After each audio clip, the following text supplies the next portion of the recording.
Tutankhamons, Smurfs, ballerinas, and even Mr. T. I pity the fool! Thousands of characters mingled with sports fans and descended on Hong Kong Stadium as day 2 of the biggest party in town, the Rugby Sevens, kicked off. For many, much of the day was spent queuing to get into Party Central, the South Stand, but that didn't dampen anyone's spirits in the slightest. While some stayed entertained by practicing their kung fu moves, others started the party early. We've been standing in queue for about an hour, and we're just having the best queue party ever. For many, it's about soaking up the atmosphere and not just the rugby. The socializing, the beers, the fun. I don't even know the rules, to be honest. For others, it's a chance to let their hair down and not take themselves too seriously. Probably the Guinness helps, the sunshine, the beautiful rugby, fancy dress costumes, the spirit, the camaraderie, everything like that. It's just a fantastic time. This is the closest thing Hong Kong has to a carnival, and the hordes of rugby fans here just can't get enough of it. The stadium is packed, the beer is flowing, and it's just as much about the party as it is about the game itself. While some opted to indulge in gender-swapping fancy dress, others dressed to show off their national pride. Some were willing to suffer for their choice of costume. I think our badge might get a little bit sunburned,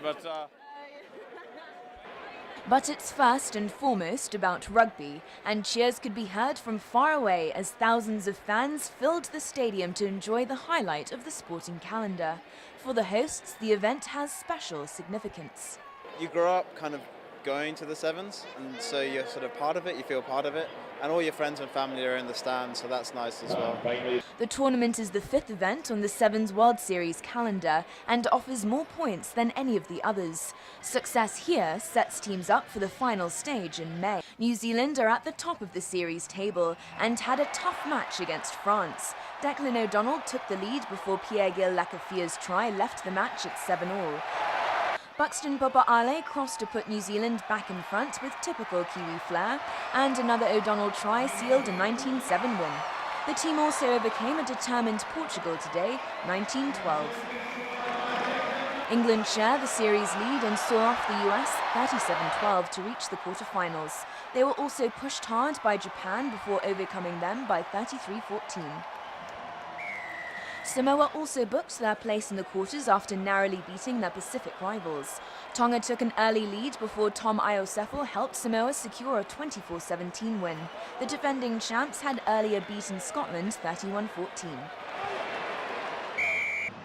It was a disappointing day for Hong Kong, as South Africa proved too much for the hosts.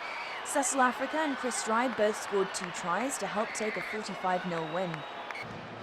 Hong Kong pinned their hopes on their match against Spain, but it just wasn't meant to be. The Europeans took control of the field early on. Simon Leung made a break to wild cheers from home fans, but it wasn't enough. Final score 24-7. Laura Westbrook, ATV News.